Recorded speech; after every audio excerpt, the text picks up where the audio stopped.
In 1962, a Presto pressure cooker cost $12 and paid for itself in a month. A working mother could put a tough cut of beef on the stove at 5 o'clock and have it fall apart tender by 5:45. Number 14 on this list fed a family of 6 for under $1. Number 3 was so fast that women swore it was cheating. These 25 dinners came out of steam and pressure and hard economics. Hit that subscribe button. Let us count down the 25 forgotten pressure cooker dinners every 1960s mother knew by heart. Number 25, Swiss steak. This was the meal that turned the cheapest, toughest slab of round steak into something you could cut with a fork. Your mother bought a piece of bottom round for about 40 cents a pound, the kind that would chew like a work boot if you tried to pan fry it. She dredged it in flour, browned it hard in the bottom of the cooker, then buried it under a can of tomatoes, a sliced onion, and a rib of celery. The lid went on, the weight started to rock, and 40 minutes later that stubborn muscle had surrendered completely. The steam forced the tomato and the flour into a thick gravy that clung to every fiber. Served over mashed potatoes or a slice of white bread, Swiss steak was Thursday night proof that you did not need money to eat like you had some. The name had nothing to do with Switzerland. It came from Swissing, an old word for pounding meat flat. Nobody says it anymore. Number 24, split pea soup with a ham bone. After the Sunday ham was picked clean, the bone did not go in the trash. It went into the pressure cooker with a bag of dried split peas, an onion, a couple of carrots, and enough water to cover. On the stovetop, this soup took 2 hours of babysitting. Under pressure, it took 20 minutes. The peas dissolved into a thick green velvet, and the bone gave up every last bit of smoke and salt it had been hiding. It came out so heavy the spoon would nearly stand up on its own.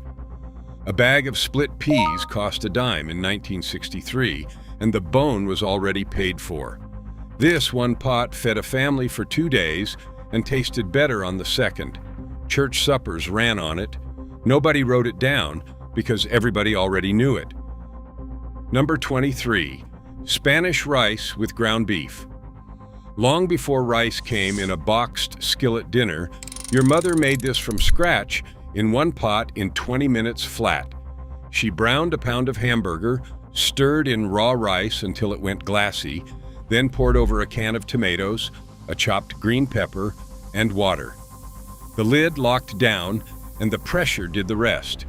Every grain of rice drank up the tomato and the beef fat until it turned a deep brick red. A pound of ground beef ran about 50 cents, and a cup of rice cost almost nothing, so this pot stretched to feed 6 easily. The pepper and onion cooked down into sweetness you could taste in every bite. It looked like a lot of work sitting on the table. It was almost none. Number 22, stuffed cabbage rolls. Polish and Hungarian grandmothers across the industrial Midwest made these by the dozen, but the pressure cooker is what made them a weeknight meal instead of a Sunday project. Cabbage leaves were softened, wrapped around a filling of ground beef, rice, and onion, then packed tight into the cooker and covered with tomato sauce. On the stove, these simmered for over an hour. Under pressure, they were done in 15 minutes, the leaves gone silky and the filling steamed through and tender. A single head of cabbage cost $0.25 and made a dozen rolls. The tomato turned sweet and thick as it cooked down against the meat. In Chicago and Cleveland and Detroit, this was the smell that meant somebody's mother came from the old country. Most families let the recipe die with her. Number 21, navy bean soup. No ham bone required. Just a bag of dried navy beans, an onion, a stalk or two of celery, and salt. Dried beans on the stovetop meant an overnight soak and a half-day simmer. The pressure cooker did the whole thing in 40 minutes from dry beans, no soaking, The beans burst open, and their starch thickened the water into a creamy white broth that tasted like it had 10 ingredients instead of 4. A splash of vinegar at the end woke the whole pot up. A 2-pound bag of navy beans cost about $1.50 and made enough soup to last a working family the better part of a week. The United States Senate has served a version of this every single day since 1903. Your grandmother served it because it was Tuesday and it was cheap. Number 20, pork chops and sauerkraut. Thin pork chops, the cheap end-cut kind, were browned in the bottom of the cooker, then covered with a rinsed jar of sauerkraut and maybe a peeled apple sliced on top. The lid went on for 15 minutes. The steam drove the sauerkraut flavor deep into the meat, while the pork fat mellowed the whole thing into something rich and tangy at once. The apple melted into a faint sweetness that balanced the bite. This was German-American cooking stripped to its bones, and it appeared on tables from Pennsylvania to Wisconsin on cold nights all winter long. A jar of kraut was a dime, and the chops were the cheapest thing at the butcher counter. It filled the house with a smell that meant supper was already handled. Number 19, chicken and rice. A cut-up stewing hen, the tough old bird, too old to lay, and half the price of a fryer, went into the cooker with rice, an onion, a can of broth, and whatever seasoning was in the cabinet. 15 minutes under pressure, and that bird, which would have been rubber any other way, fell right off the bone. The rice soaked up every drop of the golden broth until there was no liquid left, just tender chicken and rich, savory grains. For a mother feeding a table full of children on one paycheck, this was the meal she could make with her eyes half closed. It came out the same every single time. That reliability was worth more than any recipe in any magazine. First pattern break. Here is where things get interesting. The pressure cooker was not just a pot. It was the single most powerful piece of technology in a 1960s kitchen, and almost nobody understands why it mattered. Steam trapped under pressure climbs to 250 degrees, well past the boiling point of water. And at that temperature, the tough connective tissue in cheap meat breaks down in a fraction of the usual time. That is the whole secret. A working-class mother could not afford tender cuts, so she bought the toughest, cheapest muscle in the case, the stuff nobody wanted, and the pressure cooker turned it into something that tasted expensive in under an hour. Presto sold over 80 million of them. Miro sold millions more. For 20 years, that hissing pot on the back burner was the difference between a family eating well on almost nothing and a family going without. Number 18, beef tongue. This is the one that makes modern people flinch, and it should not. Beef tongue was one of the cheapest cuts at the butcher, often just pennies a pound, because most Americans did not know what to do with it. Your grandmother did. She dropped the whole tongue into the pressure cooker with an onion, a bay leaf, and salt, and cooked it under pressure for about an hour until it was tender all the way through. Then she peeled the outer skin away and sliced the meat thin. It came out mild, rich, and startlingly close to good roast beef, better than most of it.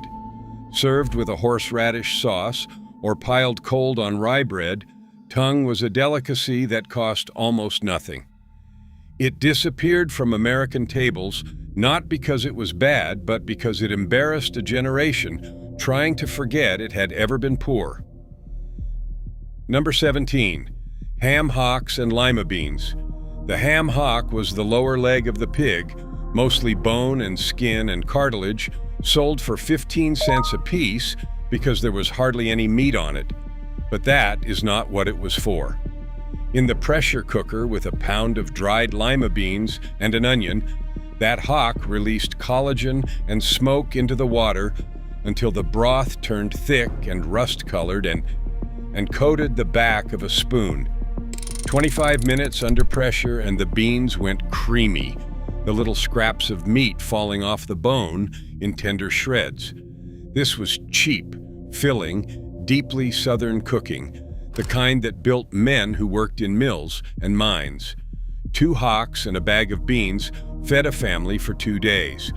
The knowledge of how to build a whole meal around a scrap of bone left the American kitchen almost entirely. Number 16, chicken fricassee. This one sounds fancy, and that was the point. Fricassee was how your mother made an old stewing hen taste like a dish from a restaurant. She browned the chicken pieces, then pressure cooked them with onion and celery until tender, and finished the pot with a splash of milk or cream stirred into the drippings to make a pale, silky gravy. 15 minutes of pressure did the hard part. Served over egg noodles or biscuits, the gravy soaked into everything and the chicken pulled apart at the touch of a fork. A stewing hen cost less than $1 and fed the whole table with leftovers for lunch. It was elegant enough for company and cheap enough for a Wednesday. The word alone has practically vanished from American English. Second pattern break. Here is what the food companies would rather you not think about. By the late 1960s, the frozen dinner had arrived, and the industry needed you to believe you were too busy to cook. Swanson and Banquet spent fortunes selling the idea that a real meal took too long, that convenience was worth the markup. But a pressure cooker turned a 40-cent cut of round steak into supper in 45 minutes, most of it unattended, and it cost a family almost nothing after the initial $12. There is no profit in a bag of dried beans. There is no advertising budget behind a ham hock. You never saw a commercial for Swiss steak because nobody could get rich selling it to you. So they sold you the boxed version instead at 4 times the price and half the nutrition, and they let the skill quietly die. That was the trade. We took it. Number 15, corned beef and cabbage. Every March, and many nights that were not March, the pressure cooker made short work of a corned beef brisket that would have simmered for 3 or 4 hours any other way. The brine-cured beef went in first with the spice packet, cooked under pressure for about an hour until it sliced clean and tender against the grain. Then the cabbage, carrots, and potatoes went in for the last few minutes, steamed in the salty, peppery broth the beef left behind. Irish-American families in Boston and New York made this every week, not just on the holiday. The whole meal came out of one pot. A brisket cost a couple of dollars and fed a big family with sandwiches for days. The pressure cooker is the only reason it fit into a weeknight. Number 14, pinto beans. Here is the one that fed a family of 6 for under $1. A bag of dried pinto beans, a piece of salt pork or a ham hock, an onion, salt, and water. That was the entire shopping list, and it cost about 80 cents in 1964. On the stove, these beans took most of a day. In the pressure cooker, they were done in 35 minutes from dry. No soaking required, the beans broken down at the edges, and the pot liquor turned dark and rich. Crumble a wedge of cornbread into the bowl, and you had a supper that kept coal miners and mill workers going across the whole South and Southwest. It was not a side dish. It was the meal, 5 nights a week in some homes. Nothing on the American table has ever done more for less. Number 13, oxtail stew. The oxtail was the actual tail of the cow, sold for almost nothing because it was nearly all bone and gristle. But cooked under pressure, that bone and gristle turned into the richest stew a poor kitchen could produce. Your mother browned the pieces, then pressure cooked them with onions, carrots, and a can of tomatoes for about 45 minutes until the meat slid off the bone and the broth thickened into something glossy and deep from all the dissolved collagen. This was the meal that tasted like it took all day and cost more than any cut on this list, except it cost the least. Served over rice or mashed potatoes, oxtail stew was Sunday flavor on a Tuesday budget. Butchers now sell oxtail for a premium. Back then, they nearly gave it away. Number 12. Steamed Boston brown bread. This is the one nobody believes anymore. Your grandmother made bread in her pressure cooker, a dense, dark, sweet loaf, steamed inside a greased coffee can, set down in the water. The batter was cornmeal, rye flour, whole wheat, molasses, and buttermilk poured into the can, covered with foil, and steamed under gentle pressure for about 35 minutes. It came out moist and springy, the color of dark chocolate, faintly sweet from the molasses. Sliced and buttered or served alongside a pot of baked beans, this bread was New England supper going back 100 years, and the pressure cooker made it in a fraction of the old steaming time. A loaf cost pennies in ingredients. Almost no one alive still steams bread in a can, and the ones who do learned it from a grandmother. Number 11. American goulash. Not the Hungarian original with its paprika and its slow simmer. The poor man's version. Ground beef browned in the cooker, then elbow macaroni, a can of tomatoes, an onion, and water all thrown in together and cooked under pressure for a handful of minutes until the pasta was tender and the sauce had thickened around it. This was the ultimate one-pot meal, the kind a tired mother could throw together after a shift without measuring a single thing. It reheated perfectly and tasted even better the next day when the noodles had drunk up the sauce. A pound of hamburger and a box of macaroni fed a table full of children for well under $1. Every family had their own version, and every family called it goulash, even though it had almost nothing to do with Hungary. Third pattern break. Here is why the pressure cooker almost disappeared.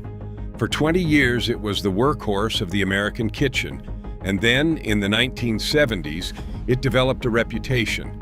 A handful of older models with worn gaskets and clogged vents had blown their lids, splattering soup across kitchen ceilings, and the stories spread faster than the facts. Your mother probably remembers a grandmother's warning, a neighbor's exploded stew, a fear that got passed down like a family recipe. The truth is that a properly maintained cooker was safe, and modern ones have half a dozen fail-safes. But the fear stuck. Slow cookers moved in during the 1970s and promised the same tenderness with none of the drama, even though they took 8 hours to do what pressure did in 40 minutes. The microwave finished the job. A whole way of cooking got frightened out of the American kitchen, and we forgot how much faster and better the old way actually was. Number 10. Beef short ribs. Short ribs were fatty, tough, and cheap, exactly the kind of cut the pressure cooker was born to redeem.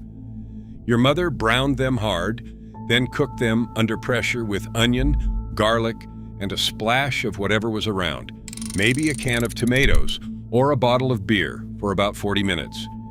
The meat fell off the bone in rich, dark, gelatinous chunks, and the braising liquid reduced into a sauce you could have poured over anything. Served over mashed potatoes or noodles, short ribs were a feast that cost the price of an afterthought. Restaurants now charge $30 a plate for exactly this. Your grandmother made it because it was the cheapest beef on the rack, and she knew what pressure would do to it. Number 9. Beef and barley soup. When there was a beef bone with a little meat clinging to it, or a cheap piece of stew meat, it went into the cooker with barley, an onion, carrots, celery, and water. Barley on the stove took an hour to soften. Under pressure, it was done in 20 minutes, plump and tender, and it thickened the broth into something hearty enough to be a full meal. The beef bone gave up its marrow into the soup, turning plain water savory and deep. This was cold weather cooking, the pot that fogged the kitchen windows and warmed a family from the inside. A handful of barley cost almost nothing and stretched a scrap of beef into supper for 6.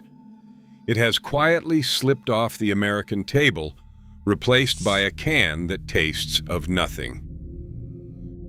Number 8. Stuffed green peppers. Bell peppers, hollowed out and filled with a mix of ground beef, cooked rice, onion, and tomato, then stood up in the pressure cooker with a little tomato juice in the bottom to steam them. On the stove or in the oven, this took the better part of an hour. Under pressure, the peppers went tender in 10 or 12 minutes, and the filling steamed through completely. The rice doubled the meat for almost no money, and the pepper itself became the bowl, which meant less to wash. A pepper cost a nickel, and a pound of hamburger stretched to fill 6 of them. They looked like real effort sitting on the table. They were barely any at all. This sat at the center of weeknight dinners across the whole Midwest. Number 7. Chicken cacciatore. Italian-American families made this from a cut-up chicken, and the pressure cooker turned an all-afternoon braise into a weeknight dish. The chicken went in with onions, green peppers, garlic, and a can of tomatoes, cooked under pressure for about 15 minutes until the meat pulled apart and the vegetables melted into a thick, savory sauce. Served over spaghetti or with a hunk of bread to sop up the pot, cacciatore tasted like a Sunday that somebody managed to fit into a Tuesday. A whole chicken cost $1 or so, and the sauce stretched it across a big table. The word means hunter's style, and it was the kind of rustic peasant cooking that traveled from Italy to the tenements and then somewhere along the way got forgotten in favor of a jar. Number 6. Sauerbraten. This was the German pot roast, a tough cut of beef marinated for days in vinegar and spices until it was tangy all the way through, then browned and pressure cooked until it fell apart. The sour marinade did double duty, both flavoring the meat and helping to tenderize it, and the pressure cooker finished the job in under an hour instead of the usual 3. The gravy was thickened with crushed ginger snaps, which sounds strange and tasted like nothing else, sweet and spiced and rich against the sour beef. Served with red cabbage and potato dumplings, Sauerbraten was the special occasion meal in German-American homes across Pennsylvania and the Midwest. It took planning, and it took a pressure cooker to make it fit a working schedule. Almost no one under 60 has made it. 4th pattern break. Here is what nutrition science figured out much later. Because the pressure cooker sealed everything inside and cooked so fast, it kept more of the vitamins and minerals in the food than boiling ever did. Boiling a pot of vegetables for an hour leaches half the nutrition out into water you pour down the drain.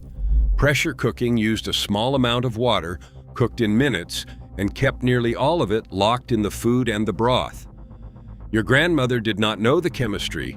She just knew her family stayed strong on cheap food, that the beans and the greens and the tough cuts of meat kept everybody going through hard winters. It turns out the fastest, cheapest way she had to cook was also one of the healthiest. Nobody told her.